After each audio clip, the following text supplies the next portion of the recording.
നമസ്കാരം. ഞാൻ ആസ്ട്രോളജർ വേണു മഹാദേവ്. ജ്യോതിഷ കേരളയിലേക്ക് എല്ലാവർക്കും സുസ്വാഗതം. നമ്മൾ ഇന്ന് ഇവിടെ ചർച്ച ചെയ്യുന്ന വിഷയം എന്ന് പറയുന്നത്, എല്ലാവർക്കും ജീവിതത്തിൽ വിജയിക്കണമെങ്കിൽ ധനം വേണം. അതുപോലെ തന്നെ ധനം വരണമെങ്കിൽ നമ്മുടെ കർമ്മം പുഷ്ടിപ്പെടണം. അപ്പോൾ ഈ വർഷം നമ്മൾ കർമ്മം പുഷ്ടിപ്പെടാൻ 2025 എന്തൊക്കെ കാര്യങ്ങളാണ് നമ്മൾ, ഏതൊക്കെ വഴിക്കാണ് നമ്മൾ ശ്രദ്ധിക്കേണ്ടത്, ആ കർമ്മത്തിലൂടെ എങ്ങനെ ധനം നമുക്ക് നിലനിർത്താം എന്നുള്ള വിഷയമാണ് നമ്മൾ ചർച്ച ചെയ്യുന്നത്. അപ്പോൾ നമ്മൾ നേരത്തെ പറഞ്ഞു വന്നതിൽ ചിങ്ങത്തിൻ്റെ മിസ്സായിട്ടുണ്ട്, അതാണെന്ന് പറയുന്നത്. അപ്പോൾ ചിങ്ങക്കൂറെന്ന് പറയുമ്പം പൊതുവിൽ കേട്ട് വരുന്ന എല്ലാവർക്കും അറിയാം. കാരണം ചിങ്ങക്കൂറുകാരെന്ന് പറയുന്നത് മകം, പൂരം, ഉത്രത്തിൻ്റെ 1-ാം പാദം. അപ്പോൾ ഇവരെ സംബന്ധിച്ച് പൊതുവിൽ ഇപ്പോൾ വീഡിയോ ഒക്കെ ശ്രദ്ധിച്ച് വരുന്നവർക്ക് എനിക്ക് തോന്നുന്ന ജ്യോതിഷ ടൈംസും കാര്യങ്ങളൊക്കെ നന്നായിട്ട് അറിയാം. കാരണം 12-ൽ ഇപ്പം ശുക്രൻ എത്തിയിട്ടുണ്ട്. മാത്രമല്ല അവർക്ക് നേരത്തെ നിന്നിരുന്നത് 7-ൽ കണ്ടകശനിയായിരുന്നു, അത് അഷ്ടമശനിയായിട്ട് മാറി. അപ്പോൾ നമ്മൾ ഏറ്റവും ശ്രദ്ധിക്കേണ്ട ഒരു കാര്യം, ഈ അഷ്ടമശനി നിൽക്കുമ്പോൾ നമ്മൾ ഈ കരിയർ വൈസ് വലിയ മാറ്റങ്ങൾ വരുത്തുന്നത് നല്ലതല്ല. അതായത് നമ്മൾ നിലവിലുള്ള ബിസിനസ്സിലായിരുന്നാലും ജോലിയിലായിരുന്നാലും അത് വിട്ട് പുതിയതിലേക്ക് പോവുകയോ അല്ലെങ്കിൽ പുതിയ കാര്യങ്ങൾ, പദ്ധതികൾ പ്ലാൻ ചെയ്യുകയോ ചെയ്യരുത്. ഇപ്പോൾ തൽക്കാലം കുറച്ച് കാലത്തേക്ക് അതിൻ്റെ കാരണം വേറൊന്നുമല്ല, നമുക്കൊരു ഒരു വർഷത്തേക്കൂടി കുറച്ചങ്ങനെ പോയിട്ടേ നമുക്ക് ഒരു ചേഞ്ച് വരാൻ സാധ്യതയുള്ളൂ. അപ്പോൾ ഇൻ കേസ് ഒരു പക്ഷേ നമുക്ക് നിലവിൽ ജോലിയിൽ, പ്രത്യേകിച്ച് ഇപ്പോൾ കൺസൾട്ട് ചെയ്യുന്ന ആൾക്കാരൊക്കെ പറയുന്നുണ്ട്, വിദേശത്തൊക്കെ ആണെങ്കിൽ പഴയതുപോലെ അല്ല, ആഫ്റ്റർ കോവിഡ് എല്ലാവരും സാമ്പത്തികമായിട്ട് വലിയ പ്രശ്നം നേരിടുന്നുണ്ട്. അപ്പോൾ ജോലിയിൽ അവർക്ക് നല്ല പ്രമോഷനോ അല്ലെങ്കിൽ സാമ്പത്തികമായിട്ട് ഉയർച്ചയോ വരുന്നില്ല എന്ന് ഒരു വലിയ പരാതി എല്ലാവർക്കും ഉണ്ട്. അപ്പോൾ അതിന് എന്ത് ചെയ്യുമെന്ന് ചോദിച്ചു കഴിഞ്ഞാൽ, നിലവിലുള്ള ജോലി നിങ്ങൾ വിട്ടിട്ട് പുതിയൊരു ജോലി അന്വേഷിക്കരുത്. പകരം നിലവിലുള്ള ജോലി ഹോൾഡ് ചെയ്തുകൊണ്ട് പുതിയ ജോലിക്ക് വേണ്ടി അപേക്ഷിക്കുകയും അതിനകത്തേക്ക് നമ്മൾ ഓൺലൈൻ വഴിയൊക്കെ ഇപ്പോൾ നമുക്ക് ഇൻ്റർവ്യൂ അറ്റൻഡ് ചെയ്യാൻ പറ്റും. പുതിയൊരു ജോലി കൈവശം നമ്മൾ ജോയിൻ ചെയ്യാവുന്ന രീതിയിൽ ഹോൾഡ് ചെയ്ത് വെച്ചുകൊണ്ടേ നിലവിലുള്ള ജോലി വിടാവും. ഇല്ലെങ്കിൽ അഷ്ടമത്തിലെ ശനി നമുക്ക് 8-ൻ്റെ പണി തരും. മനസ്സിലായില്ലേ? അതുപോലെ തന്നെ കർമ്മ മേഖലയിൽ നിലവിലുള്ള ആൾക്കാരെല്ലാവരും തന്നെ നമ്മുടെ ഉത്തരവാദിത്വങ്ങൾ മറ്റൊരാളിനെ തൽക്കാലത്തേക്ക് ഏൽപ്പിച്ചിട്ട് മറ്റുള്ള യാത്രകളോ മറ്റുള്ള കാര്യങ്ങളോ ചെയ്ത് കളയരുത്. പ്രധാനപ്പെട്ട ഉത്തരവാദിത്വങ്ങളിരിക്കുന്ന എല്ലാവരും അവരവരുടെ ഉത്തരവാദിത്വങ്ങളിൽ വളരെ ജാഗരൂകരാകേണ്ട ഒരു വർഷമാണ് ഈ വർഷം. ഇനി മറ്റൊന്ന്, ധനപരമായിട്ട് വലിയ പ്രശ്നം ഈ ചിങ്ങക്കൂറുകാരെ സംബന്ധിച്ച് വരില്ല. അതിൻ്റെ കാരണം മറ്റൊന്നുമല്ല, 11-ൽ വ്യാഴം വന്നിട്ടുണ്ട്. മാത്രമല്ല ഈ ചിങ്ങക്കൂറുകാരെ സംബന്ധിച്ച് അവർ ധനം കൈകാര്യം ചെയ്യുന്നതിൽ വളരെ ഒരു ശ്രദ്ധിച്ച് കൈകാര്യം ചെയ്യുന്നത്, ഓവർ ലാവിഷ് ചെയ്യുന്നവരല്ല. പ്രത്യേകിച്ചും മകം, പൂരം നക്ഷത്രക്കാർ അവർ ധനവിനിമയത്തിൽ വളരെ ശ്രദ്ധിക്കുന്നവരാണ്. അതുകൊണ്ട് ലൈഫിൽ വലിയ പ്രശ്നം വരാൻ സാധ്യതയില്ല. എങ്കിലും നമുക്ക് പുതിയ ധന മേഖലകൾ അന്വേഷിച്ച് അതിലേക്ക് പോകാനും അതുപോലെ ഫ്യൂച്ചറിലേക്കുള്ള ഇൻവെസ്റ്റ്മെൻറ്റ് നടത്താനും ഒക്കെ സമയം നല്ലതാണ്. പക്ഷേ നിലവിലുള്ള അവസ്ഥയിൽ നമ്മൾ കരിയർ വൈസ് ആയിരുന്നാലും അല്ലാതെ ആയിരുന്നാലും മാറ്റങ്ങൾ ചെയ്യുന്നത് നമ്മൾ വളരെ ശ്രദ്ധിച്ചും ബുദ്ധിയും യുക്തിയും ഉപയോഗിച്ചും ആയിരിക്കണം. എങ്കിൽ മാത്രമേ ജീവിതം വിജയിക്കുകയുള്ളൂ.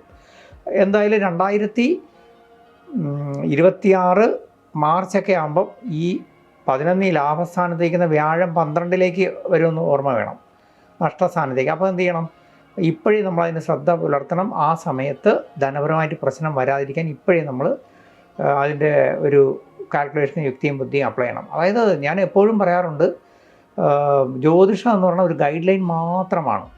നമ്മൾ പോകുന്ന വഴികളിൽ വരാവുന്ന അനിഷ്ടങ്ങളെയും ചതിക്കുഴികളെയും പ്രശ്നങ്ങളെയും ചൂണ്ടിക്കാണിക്കുന്നൊരു ഗൈഡ് ലൈൻ. അതിനകത്ത് നമ്മൾ നമ്മുടെ ദൈവാധീനം വർദ്ധിപ്പിക്കുമ്പോൾ ഈശ്വരൻ ഒരിക്കലും കൂടെ വന്ന് കൈപിടിച്ചെഴുതിക്കില്ല. പകരം യുക്തിയും ബുദ്ധിയായിട്ട് നമ്മൾ വിളങ്ങും. അപ്പോൾ നമ്മുടെ ജീവിതത്തിൽ നമ്മൾ ഓരോ സാഹചര്യങ്ങളിൽ യുക്തിയും ബുദ്ധിയും അപ്ലൈ ചെയ്ത് വിജയിക്കുക. അതിന് ഈശ്വരൻ ഒരു പങ്കുമില്ല, ഈശ്വരൻ സാക്ഷി മാത്രമാണ്. അപ്പോൾ അങ്ങനെയാണ് നമ്മൾ എടുക്കേണ്ടത്. എന്തായാലും പ്രപഞ്ചശക്തി നമ്മളെല്ലാവരെയും അനുഗ്രഹിക്കും. ഈ വർഷം പൊതുവിൽ കുറേ നല്ല സമയമാണ്. അതിൻ്റെ കാരണം മറ്റൊന്നുമല്ല, ഇപ്പോൾ നിങ്ങൾക്ക് ഈ പറഞ്ഞ പോലെ വ്യാഴം 11-ൽ നിൽക്കുന്നു, അതിൻ്റെ ഒരു ഗുണമുണ്ട്. എന്നാലും ശനിപ്രീതി വരുത്തി മുന്നോട്ട് പോകണം. അതായത് ഒരു 2-3 മാസത്തിൽ ഒരിക്കലെങ്കിലും ഏതെങ്കിലും ഒരു ശനി ഈശ്വര പൂജ നടക്കുന്ന ക്ഷേത്രത്തിൽ ഒരു ശനീശ്വര പൂജയ്ക്കും കൊടുത്താൽ മതി. പിന്നെ നമ്മൾ നമ്മുടേതായ പ്രാർത്ഥനകൾ, അത് ഏത് മതസ്ഥരായിരുന്നാലും നമ്മളെ പ്രാർത്ഥനയും പോസിറ്റീവ് തിങ്കിങ്ങും ഉണ്ടെങ്കിൽ നമുക്കത് ഗുണം ചെയ്യും.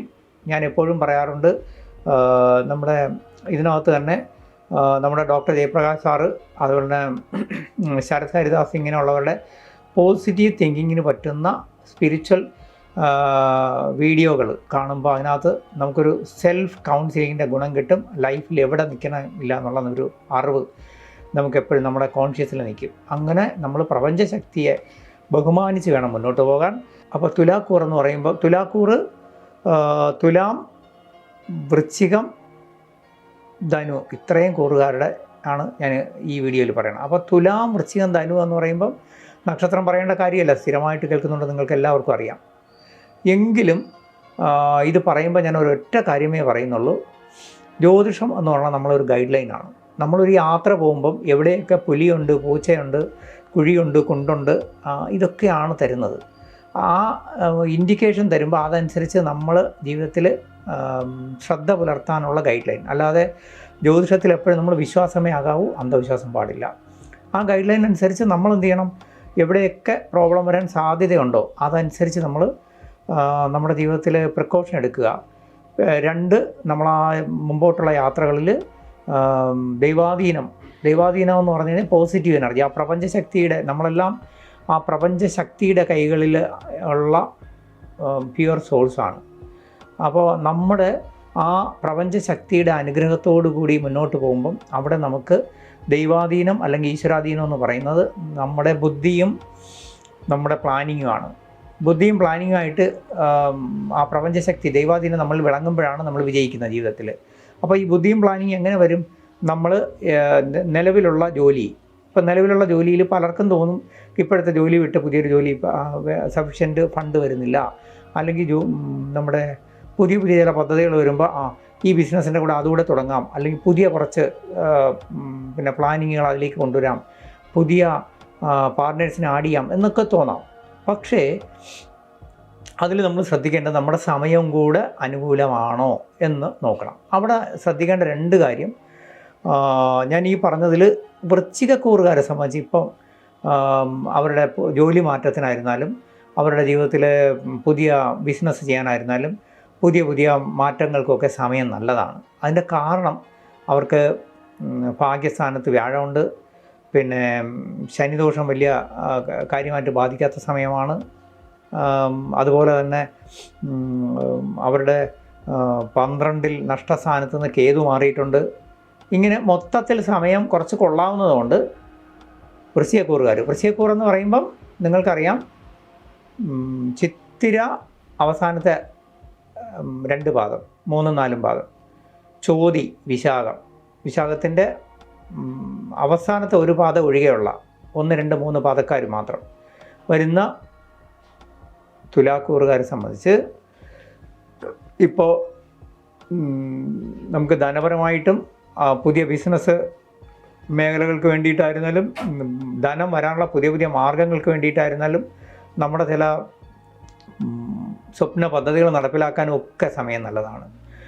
ജോലിയിലായിരുന്നാലും നിങ്ങൾ പുതിയ ജോലി ട്രൈ ചെയ്താൽ കിട്ടും, അല്ലെങ്കിൽ നിലവിലുള്ള ജോലിയിൽ ഇരുന്നു കൊണ്ട് തന്നെ പുതിയ ജോലിക്ക് വേണ്ടി നമ്മൾ പരിശ്രമിക്കുന്നത് നല്ലതാണ്. നിലവിലുള്ള ജോലിയിൽ ഒന്നുകൂടി പ്രൊമോഷനോ അല്ലെങ്കിൽ നമ്മുടെ ഫിനാൻഷ്യലി ഒന്നുകൂടി നല്ല സ്ഥാനത്തേക്ക് നമുക്ക് ശ്രമിച്ചാൽ അതിന് അനുകൂലമായിട്ട് വരാവുന്ന സമയമാണ്. പക്ഷേ ഇതെല്ലാം ചെയ്യുമ്പോഴും നമ്മളൊന്ന് ശ്രദ്ധിക്കേണ്ടത്, ഞാൻ നേരത്തെ പറഞ്ഞു, ഇപ്പോൾ നിങ്ങൾക്ക് ഭാഗ്യസ്ഥാനത്താണ് വ്യാഴം നിൽക്കുന്നത്. ഭാഗ്യസ്ഥാനത്ത് നിന്ന് വ്യാഴം അടുത്ത് 10 കർമ്മസ്ഥാനത്തേക്ക് വരും, അത് കഴിഞ്ഞ് 11-ലേക്ക് വരും. അതായത് ഇനി വരുന്ന 3 വർഷം, മുതലുള്ള 3 വർഷം നിങ്ങൾക്ക് ധനപരമായിട്ട് പിന്നെ നല്ല പുഷ്ടിയിലേക്ക് എത്താൻ വേണ്ടി പരിശ്രമിക്കാവുന്ന സമയമാണ്. പലരും പറയാറുണ്ട് വീഡിയോകളിൽ, നിങ്ങൾക്ക് ലോട്ടറി അടിക്കും, കോടീശ്വരനാവും, നിധി കിട്ടും. ഇതൊന്നും നിങ്ങൾ പ്രതീക്ഷിക്കരുത്. ഇതൊക്കെ അത്ഭുതകരമായി ലക്ഷക്കണക്കിന് ആൾക്കാരിൽ ഒരാളിൽ സംഭവിക്കുന്ന അത്ഭുതമാണ്, കോടിക്കണക്കിന് ആൾക്കാരിൽ ഒരാളിന്. അതുകൊണ്ട് നമ്മൾ അതൊന്നും പ്രതീക്ഷിക്കരുത്. ഞാനതൊന്നും അങ്ങനെ ഇല്ലാ വചനങ്ങൾ പറയാൻ പറ്റില്ല. ആകെ ചെയ്യാവുന്നത് നമുക്ക് ഫ്യൂച്ചറിൽ ധനം വരാനും കുടുംബം നന്നാവാനും നമ്മുടെ ഫ്യൂച്ചർ പ്ലാനിങ്ങിനുമൊക്കെ സമയം നല്ലതാണ്. അതിലൂടെ പല വഴികളിലൂടെ ധനം വന്നെത്താവുന്ന സമയമാണ്, അത് ഉപയോഗപ്പെടുത്തുക. ഇനി പിന്നെ രണ്ടാമത്തേത്, നമ്മൾ വൃശ്ചികക്കൂറുകാർക്ക് ഇങ്ങനെയൊക്കെ ചെയ്യാമെന്ന് പറഞ്ഞെങ്കിലും, അല്ല സോറി ഞാൻ പറഞ്ഞത് തെറ്റിപ്പോയി, തുലാക്കൂറുകാർക്ക്. വൃശ്ചികക്കൂറുകാരെ സംബന്ധിച്ച് ശ്രദ്ധിക്കണം. വൃശ്ചികക്കൂറുകാർക്ക് ഇപ്പം നടക്കുന്നത് അഷ്ടമശനിയാണ്. തുലാക്കൂറുകാർക്ക് 9 ഭാഗ്യസ്ഥാനത്ത് ശനിയും, വൃശ്ചികക്കൂറുകാർക്ക് അഷ്ടമത്തിൽ ശനിയാണ്. അപ്പോൾ അഷ്ടമത്തിൽ ശനിയുള്ള ആൾ ഇപ്പം നിലവിൽ ധനപരമായ പുതിയ മാർഗങ്ങൾക്കൊന്നും ഇറങ്ങിത്തിരിക്കാൻ പാടില്ല. അതുപോലെ തന്നെ നമ്മൾ നിലവിൽ ഇപ്പം നമ്മുടെ കൈവശമുള്ള ജോലിയോ അല്ലെങ്കിൽ നിലവിലുള്ള ബിസിനസ്സോ അല്ലെങ്കിൽ വേറെ എന്തെങ്കിലും പുതിയ കാര്യങ്ങൾ തുടങ്ങാനോ ഒക്കെ ചിന്തിക്കുന്നവർ 2026 മാർച്ച് കഴിഞ്ഞ് പുതിയ പദ്ധതികൾ ആലോചിക്കാവൂ. അതിൻ്റെ കാരണം തുലാക്കൂറുകാർക്ക് സമയം നല്ലതാണെന്ന് ഞാൻ പറഞ്ഞു. അതായത് ചിത്തിര, ചോതി, വിശാഖംകാർ. വൃശ്ചികക്കൂറുകാരെ സംബന്ധിച്ച് വിശാഖത്തിൻ്റെ അവസാനത്തെ ഒരു പാദം, അനിഴം, തൃക്കേട്ട, ഈ നാളുകാരാണ് വൃശ്ചികക്കൂറുകാർ. ഇവർ ഒരു പുതിയ പദ്ധതികളും 2026 മാർച്ച് വരെ ആലോചിക്കുക പോലും ചെയ്യരുത്. മാർച്ച് കഴിയുമ്പോൾ നിങ്ങൾക്ക് വ്യാഴം ഈ 9 ഭാഗ്യസ്ഥാനത്തേക്ക് വരും, പിന്നെ അത് കഴിഞ്ഞ് 10, 11 വരുന്നു, പിന്നുള്ള 2-3 വർഷം കൊള്ളാം. അപ്പം ഇപ്പോഴത്തെ ഒരു 2026 ജനുവരി ഒരു 6 മാസത്തേക്കൂടെ നിങ്ങൾ പുതിയ പദ്ധതികളിലേക്കൊന്നും പോകണ്ട. അത് കഴിയുമ്പോൾ നിങ്ങൾക്കും ഈ തുലാക്കൂറുകാരെ പോലെ തന്നെ പിന്നെ വരുന്ന 3 വർഷം നല്ലതായിരിക്കും, ധനപരമായിട്ടും നിങ്ങളുടെ ജീവിതത്തിലെ മാറ്റങ്ങളും. അതായത് വളരെ സിമ്പിളായിട്ട് പറഞ്ഞാൽ തുലാക്കൂറിനും വൃശ്ചികക്കൂറിനും ഇനി അങ്ങോട്ട് ഉള്ള വർഷം, അതായത് 2026 തൊട്ട് അങ്ങോട്ട് സമയം നല്ലതാണെന്ന് പറഞ്ഞാൽ ഏകദേശം 2-3 വർഷത്തേക്ക് നല്ലതാണ്. അതിനുള്ള ഫ്യൂച്ചർ പ്ലാനിങ്ങുകൾ ഇപ്പോൾ ചെയ്യാം. അതായത് നമ്മൾ ലോണിന് അപ്ലൈ ചെയ്യുന്നു, അല്ലെങ്കിൽ പുതിയ പാർട്ട്നേഴ്സിനെ തിരക്കുന്നു, ജോലിയിൽ പുതിയ ജോലിക്ക് വേണ്ടിയുള്ള അന്വേഷണങ്ങൾ നടത്തുന്നു, ഇതൊക്കെ ചെയ്യാം. പക്ഷേ ജോലി മാറരുത്. പുതിയ പ്ലാനിങ് മാത്രമേ ആകാവൂ, പുതിയ ബിസിനസ് ആരംഭിക്കരുത്. ഇങ്ങനെ നമ്മളൊരു മാർച്ച് വരെ കുറച്ച് ക്ഷമയും സ്വസ്ഥതയോടെ പോയാൽ പിന്നെ അങ്ങോട്ട് വരുന്ന 3 വർഷം കൊണ്ട് നിങ്ങൾ ജീവിതത്തിൽ വിജയിക്കും. ധനപരമായിട്ട് ഒരുപാട് ഗുണവും വരും. ഇപ്പം നിലവിൽ അഷ്ടമത്തിൽ വ്യാഴവും അതുപോലെ തന്നെ ഇതിനകത്ത് വേറൊരു പ്രശ്നം കിടക്കുന്നത് 10 കർമ്മസ്ഥാനത്ത് കേതുവും കൂടെ ഉണ്ട്. അപ്പം കർമ്മപരമായിട്ട് ധനം വരാനുള്ള വഴികളിലൊക്കെ ചെറിയ ചെറിയ ബ്ലോക്കുകളും കാലതാമസം വരും, വിഷമിക്കേണ്ട. അതുപോലെ തന്നെ ആരോഗ്യ പ്രശ്നങ്ങൾ വരാവുന്ന സമയമാണ് ഈ വൃശ്ചികക്കൂറുകാർക്ക്. അത് ഒന്ന് ശ്രദ്ധിച്ചുകൊണ്ടാൽ മതി. പൊതുവിൽ വൃശ്ചികക്കൂറുകാർക്ക് നല്ല കാലം വരാൻ പോവുകയാണ്. ഇനി നമ്മൾ ധനുക്കൂറിലേക്കാണ് വരുന്നുണ്ടെങ്കിൽ, ധനുക്കൂറിൽ വരുമ്പോൾ മൂലം, പൂരാടം, ഉത്രാടത്തിൻ്റെ മുക്കാല്. അപ്പം ഈ 3 നക്ഷത്രക്കാരെ സംബന്ധിച്ച്, ധനുക്കൂറുകാരെ സംബന്ധിച്ച് നിലവിലിപ്പം നിവൃത്തി സ്ഥാനത്ത്, അതായത് നമുക്ക് എന്ത് കാര്യങ്ങൾക്കും ഗുണമുണ്ടാക്കി തരുന്ന, നമുക്ക് സാധിച്ചു തരുന്ന സ്ഥാനത്താണ്, നമ്മുടെ പാർട്ണർഷിപ്പ് സ്ഥാനത്താണ് വ്യാഴം വന്നിരിക്കുന്നത്. ബിസിനസ്സിൽ വിജയം, ബിസിനസ്സിൽ പുതിയ പാർട്ട്നേഴ്സ് വരും, അല്ലെങ്കിൽ നമ്മൾ ജോലിയിലോ അല്ലെങ്കിൽ സാമൂഹ്യ പ്രവർത്തനത്തിലോ ഉണ്ടെങ്കിൽ നമുക്ക് പുതിയ ധന പദ്ധതികളുമായിട്ട് പലരും വന്നു ചേരും. ഇതെല്ലാം വളരെ ശ്രദ്ധിച്ച് നമുക്ക് ഗുണകരമാക്കി മാറ്റാൻ പറ്റുന്ന സമയമാണ്. പക്ഷേ ധനുക്കൂറുകാരെ സംബന്ധിച്ച് വളരെ ശ്രദ്ധിക്കേണ്ട ഒരു കാര്യം, നിങ്ങൾ ഇപ്പോൾ വരുന്ന എല്ലാ അവസരങ്ങളും കാര്യങ്ങളും ഭംഗിയായിട്ട് ഉപയോഗിക്കുക. ജോലിയിലൊരു മാറ്റം വേണമെങ്കിൽ ഇപ്പോൾ ശ്രമിച്ചോളണം. അതായത് ഒരു 6 മാസം കൂടെ കഴിഞ്ഞ് ശ്രമിക്കരുത്. അതിൻ്റെ കാരണം എന്ന് വെച്ച് കഴിഞ്ഞാൽ 2026 മാർച്ച് മുതൽ നിങ്ങൾക്ക് സമയം നന്നായിരിക്കില്ല. എന്തുകൊണ്ടാണെന്ന് ചോദിച്ചു കഴിഞ്ഞാൽ, ഇപ്പോൾ 7 നിൽക്കുന്ന നിങ്ങളുടെ വ്യാഴം സന്താനകാരകനാണ്, ധനകാരകനാണ്. അപ്പം ഈ 2 കാരകത്വമുള്ള വ്യാഴം സർവേശ്വരകാരകനാണ്, നമ്മുടെ ദൈവാധീന അദ്ദേഹത്തിലൂടെയാണ്. അപ്പോൾ അവിടെ നിന്ന് എന്ത് സംഭവിക്കുമെന്ന് വെച്ച് കഴിഞ്ഞാൽ, നമുക്ക് അനിഷ്ട സ്ഥാനത്തേക്ക് പോകുമ്പോൾ 8ലേക്ക് പോകുമ്പോൾ പിന്നെ നമുക്ക് എല്ലാ കാര്യങ്ങളും ബ്ലോക്ക് വരാൻ സാധ്യതയുണ്ട്. അപ്പോൾ ഇപ്പോൾ നമ്മൾ ഈ വരുന്ന 2026 മാർച്ച് വരെയുള്ള സമയം ഈ ധനുക്കൂറുകാർ ഉപയോഗപ്പെടുത്തിയാൽ ജീവിതത്തിൽ ഒരു മാറ്റം വരും. ജോലിയിൽ മാറ്റം വേണമെങ്കിൽ മാറാം, പുതിയ ബിസിനസ്സുകൾ ആരംഭിക്കാം. അതായത് പുതിയ ബിസിനസ് ആരംഭിക്കുന്നതുകൊണ്ട് അന്ന് ഫ്യൂച്ചറിൽ ഇപ്പം മാർച്ച് കഴിയുമ്പോൾ അഷ്ടമത്തിൽ വ്യാഴം വരൂലേ എന്ന് ചോദിച്ചാൽ, അങ്ങനെയൊക്കെ ചോദിച്ചാൽ ഈ ലോകത്തൊന്നും ചെയ്യാൻ പറ്റത്തില്ല. അപ്പോൾ നമ്മൾ എന്ത് ചെയ്യണം? നമ്മളിപ്പം പ്ലാൻ ചെയ്യേണ്ട വേറെ ഒന്നുമല്ല. കാര്യങ്ങൾ അന്ന് കുറച്ച് നമ്മൾ കാര്യങ്ങൾ തുടങ്ങി റൺ ചെയ്യിച്ച് പോയാൽ അന്ന് ചിലപ്പോൾ സ്ലോയിലായിരിക്കും പിന്നെ ബിസിനസ് പോകുന്നത്. പക്ഷേ കുഴപ്പമില്ല. പക്ഷേ അന്ന് തുടങ്ങാമെന്ന് വിചാരിച്ചാൽ പറ്റത്തില്ല. അന്ന് അതിന് ഒരുപാട് തടസ്സങ്ങളും കാര്യങ്ങളും ചിലപ്പോൾ സർക്കാരിൽ നിന്ന് വരെ നിയന്ത്രണങ്ങൾ നമുക്ക് വരാവുന്ന ഒരു കാലഘട്ടമാണ് മാർച്ച് 2026 തൊട്ട് അങ്ങോട്ട്. അതുകൊണ്ട് ഇപ്പോൾ ഉടനെ തന്നെ നമ്മൾ പുതിയ പദ്ധതികൾ, സ്വപ്ന പദ്ധതികൾ നടപ്പിലാക്കുക. ജീവിതത്തിൽ ധനം വരാനുള്ള വഴികൾ, പല വഴികളിലൂടെ നിങ്ങളിലേക്ക് വരുന്നൊരു സമയം, അത് ഉപയോഗപ്പെടുത്തണം. ഇതെല്ലാം നിങ്ങളുടെ ഈ ഒരു വർഷത്തെ ഗുണകരമായിട്ട് നിങ്ങളെ സപ്പോർട്ട് ചെയ്യും. തീർച്ചയായിട്ടും പ്രപഞ്ചശക്തി നിങ്ങളെ അനുഗ്രഹിക്കട്ടെ. മകരക്കൂറിൻ്റെ എടുക്കുമ്പോൾ ഉത്രാടത്തിൻ്റെ മുക്കാൽ, തിരുവോണം, അവിട്ടത്തിൻ്റെ 1, 2 പാദം സ്ഥിരമായിട്ട് കാണുന്നത് നിങ്ങൾക്കെല്ലാം അറിയാം. ഇത്രയും വരുന്ന മകരക്കൂറ്. അപ്പോൾ മകരക്കൂറിൽ നമ്മൾ മകരക്കൂറുകാരെ സംബന്ധിച്ച് ഈ വർഷം ധനപരമായിട്ട് പൊതുവിൽ കുറച്ചൊരു മങ്ങലുള്ള സമയമാണ്. മംഗലം എന്ന് പറഞ്ഞു കഴിഞ്ഞാൽ വ്യാഴം 6ൽ നിൽക്കുന്നതുകൊണ്ട് മാത്രമല്ല, നിങ്ങളുടെ 12ാം ഭാവാധിപത്യമുള്ള വ്യാഴം കൂടെ ആയതുകൊണ്ട് കുറച്ച് ആരോഗ്യ പ്രശ്നങ്ങളോ അതുമായിട്ട് ബന്ധപ്പെട്ട അസുഖങ്ങളോ കാര്യങ്ങളോ നിങ്ങൾ ചെയ്യുന്ന ജോലിയിലും ബിസിനസ്സിലൊക്കെ തടസ്സങ്ങളോ വരാവുന്നൊരു സമയമാണ്. അതൊന്നും ടെൻഷൻ ആവേണ്ട കാര്യമില്ല. കാരണം 2026 മാർച്ച് കഴിയുമ്പോൾ വ്യാഴം നിങ്ങൾക്ക് അനുകൂലമായി നിങ്ങളെ സഹായ സ്ഥാനത്തേക്ക് വന്ന് നിങ്ങളെ 7ലേക്ക് വരുമ്പം, നിങ്ങളുടെ പാർട്ട്ണർഷിപ്പ് സ്ഥാനത്തേക്ക് വരുമ്പം നിങ്ങളുടെ ബിസിനസ്സിൽ പുതിയ പാർട്ട്നേഴ്സ് വരും, നിങ്ങൾ വിജയിക്കും. അതുപോലെ തന്നെ ജോലിയിൽ മാറ്റം വരും, പ്രമോഷൻ കിട്ടും, ഇഷ്ടപ്പെട്ട സ്ഥലത്തേക്ക് ട്രാൻസ്ഫർ കിട്ടും, ഇതൊക്കെ ചെയ്യും. അപ്പോൾ നമ്മൾ ശ്രദ്ധിക്കേണ്ട ഒരു കാര്യമേ ഉള്ളൂ, ഫ്യൂച്ചറിലേക്ക് വേണ്ടി ഇപ്പോൾ കാര്യങ്ങൾ പ്ലാൻ ചെയ്ത് നടപ്പിലാക്കാം, കുഴപ്പമില്ല. പക്ഷേ വലിയ ഇൻവെസ്റ്റ്മെൻറ്റ് നടത്തരുത്. പുതിയ പാർട്ട്നേഴ്സിനെ തേടിയെടുക്കുക. ജോലിയിലാണെങ്കിൽ പുതിയ മാറ്റത്തിനും പ്രമോഷനും ഒക്കെ വേണ്ടി ശ്രമിക്കുക. അതിനു വേണ്ടിയുള്ള നമ്മൾ ഈ ചരടുവലിയും അതിൻ്റെ നീക്കങ്ങളും പേപ്പർ വർക്കൊക്കെ ചെയ്ത് വയ്ക്കുക. അതുപോലെ തന്നെ പുതിയ ബിസിനസ് ആരംഭിക്കാൻ താല്പര്യപ്പെടുന്നവരാണെങ്കിൽ നിങ്ങൾക്ക് ഇപ്പോൾ അതിൻ്റെ പേപ്പർ വർക്കുകൾ ചെയ്യാം. അതുപോലെ തന്നെ അതിൻ്റെ എഗ്രിമെൻറ്റുകൾ ചെയ്യാം.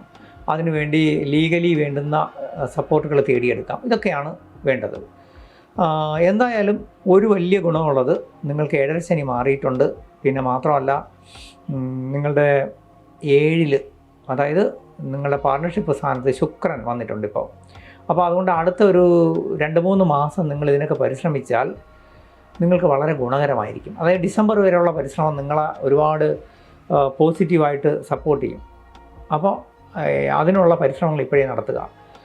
തീർച്ചയായിട്ടും നിങ്ങൾക്ക് ഈ വർഷം കുറച്ച് കാര്യങ്ങളിൽ, അതായത് ധനകാര്യങ്ങളിലും നിങ്ങളുടെ ജോലി കാര്യങ്ങളിലും ഒക്കെ കുറച്ച് മങ്ങൽ വന്നാലും അടുത്ത വർഷത്തോടു കൂടി നിങ്ങൾ വളരെ വിജയിക്കുക. അടുത്ത വർഷത്തോടു കൂടി എന്ന് പറഞ്ഞാൽ അടുത്ത വർഷം മാർച്ച് മുതൽ അങ്ങോട്ട് വിജയം നേടും.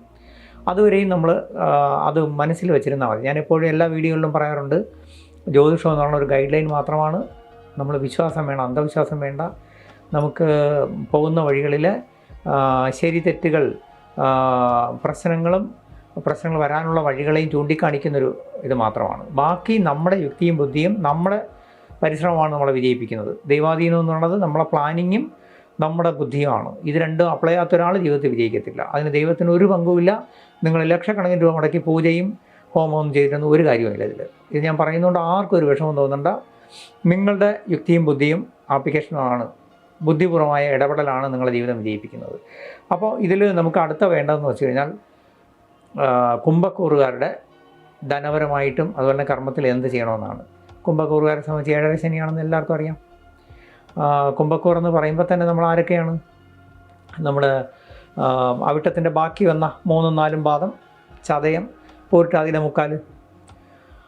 നിങ്ങളെ സംബന്ധിച്ചിപ്പോൾ പൊതുവിൽ എല്ലാ കാര്യങ്ങളിലും കുറച്ചൊരു പ്രശ്നങ്ങൾ വന്ന് അനുഭവിച്ച് അതിൽ നിന്ന് കരകയറിക്കൊണ്ടിരിക്കുന്ന സമയമാണ്. കാരണം 5ൽ വ്യാഴം വന്നതോടുകൂടി വ്യാഴത്തിൻ്റെ ഏറ്റവും നല്ല സ്ഥാനം, പൂർവ്വപുണ്യസ്ഥാനങ്ങളായ മന്ത്രസ്ഥാനങ്ങളായ 5ഉം 9ലും വ്യാഴം നിൽക്കുമ്പോഴാണ് ഏറ്റവും കൂടുതൽ അനുഗ്രഹിക്കുന്നത്. അനുഗ്രഹ കലയുള്ള സ്ഥലത്ത് നിന്നുകൊണ്ട് വ്യാഴം നിങ്ങളെ അനുഗ്രഹിക്കുന്ന സമയമാണ്.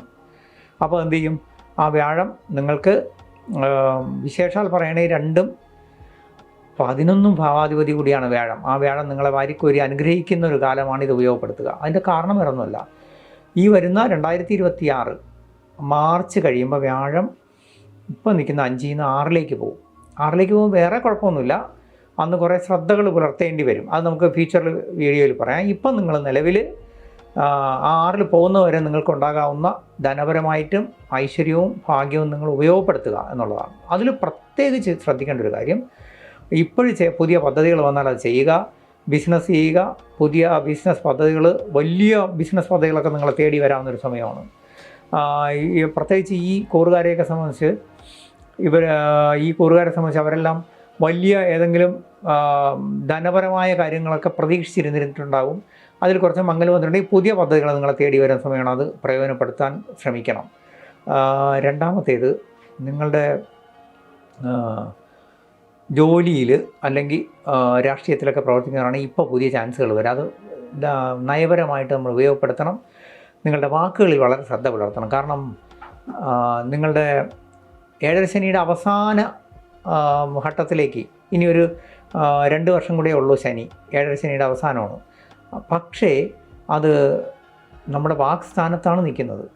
അപ്പോൾ എന്ത് ചെയ്യണം? നമ്മൾ നയപരമായിട്ട് ഇടപഴകാവും. അതായത് നമ്മളെല്ലാ ആളുകളുടെ അടുത്തും ഈ മുൻശുണ്ടിയെ എടുത്തിയാട്ടമൊന്നും പാടില്ല. വാക്കുകൾ നിയന്ത്രണം വേണം. കാരണം നമുക്ക് ധനവും കർമ്മത്തിൽ നമുക്കൊരു ട്രാൻസ്ഫറോ പ്രൊമോഷനോ ഒക്കെ തരേണ്ടത് നമ്മുടെ വാക്കിൻ്റെ മിടുക്ക് പോലെ ഇരിക്കും, നമ്മുടെ ഇടപെടൽ പോലെ ഇരിക്കും. അപ്പം കുറേ സംയമനവും ക്ഷമയും വേണ്ട കാലമാണെന്നർത്ഥം. അത് കുടുംബത്തിലായിരുന്നാലും ഇല്ലെങ്കിൽ പിന്നെ കുടുംബത്തിൽ കലഹം വരാവുന്നൊരു സമയമാണ്, ശ്രദ്ധിക്കണം. പിന്നെ 2ാം സ്ഥാനത്ത് നിങ്ങൾ വേറൊരു ശ്രദ്ധ പുലർത്തേണ്ടതെന്ന് വെച്ചാൽ, നമുക്ക് ഈ കല, എഴുത്ത്, സാഹിത്യം ഇതിലൊക്കെ നിൽക്കുന്നവർക്ക് ഇപ്പം വളരെ അവസരങ്ങൾ നിങ്ങൾ തേടിപ്പോയാൽ കിട്ടും, അല്ലെങ്കിൽ തേടി വരും. അത് ഉപയോഗപ്പെടുത്തുകയും പ്രയോജനപ്പെടുത്തുകയും ചെയ്യേണ്ട സമയമാണ്. അതിൻ്റെ വേറൊരു കാരണം കൂടെ ഉണ്ട്. അതിൻ്റെ കാരണം എന്ന് വെച്ച് കഴിഞ്ഞാൽ, ഈ വരുന്ന ഒരു ഡിസംബറൂടെ കഴിയുമ്പോൾ, ഒരു ജനുവരിയോടുകൂടിയൊക്കെ ആകുമ്പോൾ ശുക്രൻ നിങ്ങൾക്ക് 7ൽ നിവൃത്തി സ്ഥാനത്ത് വരുന്നതോടുകൂടി കലാപരമായിട്ട് അവാർഡുകളോ പുതിയ വലിയ ചാൻസുകളോ വലിയ ധനപരമായി ഉയർച്ച ഉണ്ടാക്കുന്ന കാര്യങ്ങളൊക്കെ വരുന്നതാണ്. അതുപോലെ രാഷ്ട്രീയത്തിലാണെങ്കിൽ നിങ്ങൾക്ക് പുതിയ ചാൻസുകളും ധനം വരാനുള്ള വഴികളുമൊക്കെ തെളിയുന്ന സമയമാണ്. അപ്പോൾ അതിന് ഇപ്പോഴേ നമ്മൾ പരിശ്രമിക്കണമെന്നർത്ഥം. ഇങ്ങനെ മുന്നോട്ട് പോയാൽ ഈ വർഷം നിങ്ങൾക്ക് പൊതുവിൽ വളരെ നല്ലതാണ്. ധനപരമായിട്ടും ജീവിതത്തിലൊരു കടങ്ങളൊക്കെ മാറ്റിയെടുക്കാനും ജീവിതത്തിൽ ഒരു പുഷ്ടിപ്പെടാൻ, അതായത് ജോലി കൊണ്ടും തൊഴിൽ കൊണ്ടും ധനപരമായിട്ടും പുഷ്ടിപ്പെടാൻ പറ്റുന്നൊരു കാലമാണ്. അത് പ്രയോജനപ്പെടുത്തണമെന്നാണ് എൻ്റെ ഒരു അഭ്യർത്ഥന. ഇനി നമുക്ക് മീനക്കൂറിലേക്ക് വരണം. മീനക്കൂറെന്ന് പറയുമ്പം പൂരിട്ടാതിയുടെ അവസാനത്തെ ഒരു പാദവും ഉത്രട്ടാതി രേവതിക്കാരാണ്. ഈ മീനക്കൂറുകാരെ സംബന്ധിച്ച് ഇപ്പോൾ ഉള്ള ഏറ്റവും വലിയൊരു പ്രതിസന്ധി എന്ന് പറയുന്നത്, സമയം പൊതുവിൽ കുറച്ച് അനിഷ്ടമായി നിൽക്കുന്ന സമയമാണെന്നൊരു ബോധം വേണം. ആരുടെ അടുത്തും കലഹം ഉണ്ടാക്കരുത്. എല്ലാവരുടെ അടുത്തും ഒരു മിതമായി സമീപനത്തോടെ പോകണം. അതിൻ്റെ കാരണം, നിങ്ങൾക്കിപ്പോൾ 7ാം ശനിയിൽ ജന്മശനിയായി. മറ്റൊന്ന്, വ്യാഴം 4-ലേ എത്തിയിട്ടുള്ളൂ, 5-ലേക്ക് എത്തണം. 2026 മാർച്ച് കഴിയുമ്പോൾ വ്യാഴം പതുക്കെ നിങ്ങൾക്ക് ഐശ്വര്യവും ധനവും ഭാഗ്യമൊക്കെ തരാനായിട്ട് 5-ലേക്ക് വരും. അതുവരെ നിങ്ങൾ ഇപ്പോഴുള്ള ഫ്യൂച്ചറിലേക്കുള്ള പ്രവർത്തനങ്ങൾ, അതായത് നല്ല ജോലി, നല്ല ബിസിനസ്സിൻ്റെ പുതിയ പദ്ധതികൾ, അതിൻ്റെ പേപ്പർ വർക്കുകൾ, നമ്മുടെ പദ്ധതികൾക്ക് വേണ്ടിയുള്ള ലീഗൽ കാര്യങ്ങളൊക്കെ ശരിയാക്കി മുന്നോട്ട് പോകണം. ഇനി മറ്റൊന്ന് നിങ്ങൾ ശ്രദ്ധിക്കേണ്ട ഒരു കാര്യം എന്ന് വെച്ച് കഴിഞ്ഞാൽ, നിലവിലുള്ള ജോലി പെട്ടെന്നങ്ങ് വിടരുത്. പുതിയ ജോലി കിട്ടാൻ പാടായിരിക്കും. പ്രത്യേകിച്ചും ഈ മീനക്കൂറുകാരെ സംബന്ധിച്ച് സ്വന്തം ദേശത്തേക്കാൾ അന്യദേശം, അതായത് ഇപ്പം കേരളത്തിലുള്ളവരാണെങ്കിൽ ബാംഗ്ലൂരോ ചെന്നൈയിലോ അല്ലെങ്കിൽ വിദേശത്തൊക്കെ, അന്യദേശം എന്ന് പറയുമ്പോൾ വിദേശം മാത്രമല്ല, നമ്മുടെ ദേശം വിട്ട് എവിടെ പോയി ജോലി ചെയ്തിരുന്നാലും വിജയിക്കുന്നവരാണ്. അപ്പോൾ അന്യദേശത്ത് പുതിയ ചാൻസുകൾ വരാവുന്നൊരു സമയമാണ്. അതിന് നിങ്ങളെ ഒരുപാട് ഈശ്വരൻ സപ്പോർട്ട് ചെയ്യുന്ന സമയമാണ്. അത് ഉപയോഗപ്പെടുത്തണം. ഇപ്പോൾ നിങ്ങൾ ധനപരമായിട്ട് ഒരുപാട് വലിയ ഇടപാടുകളിൽ പോകരുത്. കടബാധ്യത ഉള്ളവരാണെങ്കിൽ വലിയ കടബാധ്യതയിലേക്ക് വീണ്ടും പോകാൻ ശ്രദ്ധിക്കുക. പിന്നെ വീടോ സ്ഥലമോ ഭൂമിയോ ഒക്കെ വിറ്റ് എന്തെങ്കിലും ചെയ്യാൻ ശ്രമിക്കുന്നവർ ഒരു അടുത്ത വർഷം 2026 ഒരു ഫെബ്രുവരിയൊക്കെ കഴിയുന്നവരെ വെയിറ്റ് ചെയ്യണം. കാരണം അല്ലെങ്കിൽ നിങ്ങൾക്ക് ധനനഷ്ടം വരും അതിൽ. അങ്ങനെ മൊത്തത്തിൽ ഒന്ന് ശ്രദ്ധിക്കേണ്ട സമയമാണ്. ഫ്യൂച്ചർ നിങ്ങൾക്ക് നല്ലതാണ്. ഒരു 6 മാസം കൂടെ കഴിഞ്ഞ സമയം വളരെ നല്ലതാണ്.